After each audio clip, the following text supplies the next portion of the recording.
Now, something that I wanted to bring up was in a more recent book of yours, Digital Disconnect.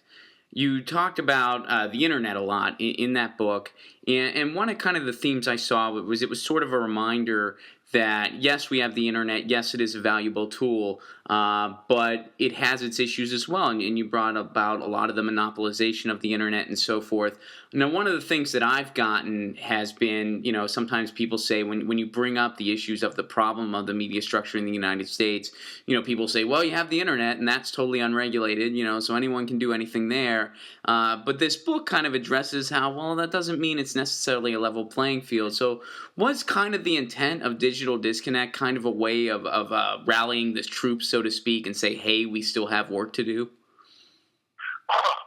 I don't think the troops really need to be rallied on those terms. I think people has got their eyes open and their brain open, realizes we've got a heck of a lot of work to do. This internet has not solved much for us. Mm-hmm. And our societies are deeply flawed and certainly no better off than it was 20 years ago in core respects, or 30 years ago. So I wouldn't know if to rally the troops as much as to say that the way we've thought about the internet as a society, the way our public intellectuals talk about it, the popular treatment of it, has had some really interesting insights and has had great value, but it's tended to be off the mark in one crucial way.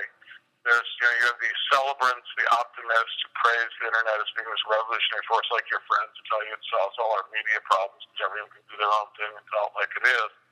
And then you've got the skeptics who point out the idiocy of many of the celebrants' claims and how the internet is at best a mixed bag and has some very negative consequences, arguably, for people. And my argument is both those sides, or two sides of the dominant coin, miss the fact that we have to really understand the internet's relationship to capitalism, corporations, the profit motive.